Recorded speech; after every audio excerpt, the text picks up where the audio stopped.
अगला चैप्टर है द्रौपदी स्वयंवर। जिस समय पांडव एक चक्रा नगरी में ब्राह्मणों के वेश में जीवन बिता रहे थे, उन्हीं दिनों पांचाल नरेश की जो कन्या द्रौपदी थी उसकी स्वयंवर की तैयारी चल रही थी। अब जो एक चक्रा नगरी के ब्राह्मणों का झुंड जो था पांचाल देश के लिए रवाना हुआ। पांडव भी उनके साथ ही हो लिए। पांचों भाई माता कुंती के साथ किसी कुम्हार की झोपड़ी में रुक गए। पांचाल देश में भी पांडव ब्राह्मण वेश ही धारण किए हुए थे, इस कारण कोई उनको पहचान न सका। स्वयंवर मंडप में एक वृद्धाकार धनुष रखा हुआ था, जिसकी डोरी तारों की बनी हुई थी। ऊपर काफी ऊंचाई पर एक सोने की मछली टकी थी। उसके नीचे एक चमकदार यंत्र बड़ी तेजी से घूम रहा था। अब राजा द्रुपद ने घोषणा की थी कि जो राजकुमार पानी में प्रतिबिंब देखकर उस भारी धनुष से तीर चलाकर ऊपर टंगे हुए निशाने यानी मछली को गिरा देगा, उसी को द्रौपदी वरमाला पहनाएगी। इस समय वर के लिए दूर दूर से अनेक वीर आए हुए थे। मंडप में सैकड़ों राजा इकट्ठे थे, जिनमें धृतराष्ट्र के 100 बेटे अंगनरेश, कर्ण, श्री कृष्ण, शिशुपाल, जरासंध आदि भी शामिल थे। दर्शकों की भारी भीड़ थी। राजकुमार धृष्टद्युम्न घोड़े पर सवार होकर आगे आया। उसके पीछे हाथी पर सवार द्रौपदी आई, हाथ में फूलों का हार लिए हुए। राजकन्या हाथी से उतरी और सभा में प्रस्तुत हुई। राजकुमार धृष्टद्युम्न अपनी बहन का हाथ पकड़कर उसे मंडप के बीच में ले गया। इसके बाद एक एक करके राजकुमार उठते और धनुष पर डोरी चढ़ाते, हारते और अपमानित होकर लौट जाते। कितने ही सुप्रसिद्ध वीरों को इस तरह मुंह की खानी पड़ी। शिशुपाल, जरासंध, शल्य, दुर्योधन जैसे पराक्रमी राजकुमार सब असफल हो गए। जब कर्ण की बारी आई तो सभा में एक लहर सी दौड़ गई। सबने सोचा अंगनरेश जरूर सफल हो जाएंगे।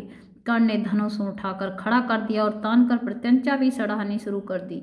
डोरी के चढ़ाने में वे अभी बाल भर की ही कसर रह गई थी कि इतने में धनुष का डंडा उसके हाथ से छूट गया और उछलकर उसके मुंह पर लगा। अपनी चोट सहलाता हुआ कर्ण अपनी जगह पर जाकर बैठ गया।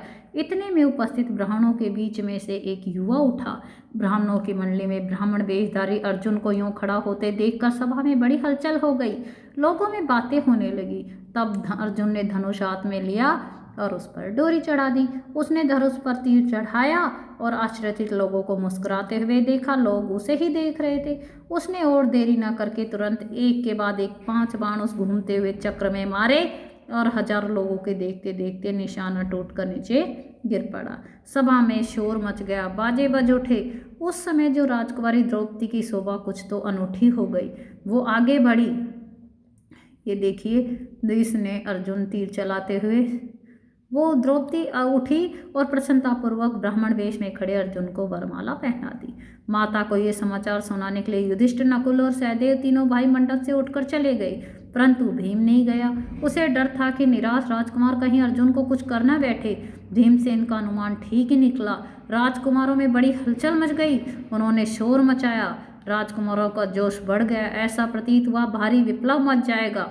ये हाल देखकर श्री कृष्ण, बलराम और कुछ राजा विप्लव मचाने वाले राजकुमारों को समझाने लगे। वे समझाते रहे और इस बीच भीम और अर्जुन द्रौपदी को साथ लेकर कुम्हार की कुटिया की ओर चल दिए।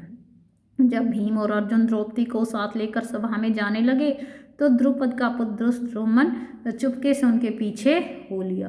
कुम्हार की कुटिया में उसने जो देखा उससे उसके आश्चर्य की सीमा ही नहीं रही। वह तुरंत वापस आ गया और उसने पिता से कहा, पिताजी मुझे तो ऐसा लगता है ये लोग कहीं पांडव ना हो।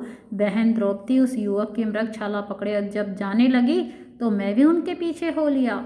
वे कुम्हार की झोपड़ी में जा पहुँचे। वहाँ अग्निशिखा की भांति एक तेजस्वी देवी बैठी हुई थी। वहाँ जो बातें हुई उनसे मुझे विश्वास हो गया कि वह कुंती देवी ही होनी चाहिए।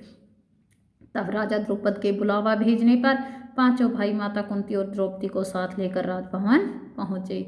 युधिष्ठिर ने राजा को अपना सही परिचय दिया। ये जानकर कि ये पांडव हैं, राजा द्रुपद फूले न समाये। उनकी इच्छा पूरी हो गई।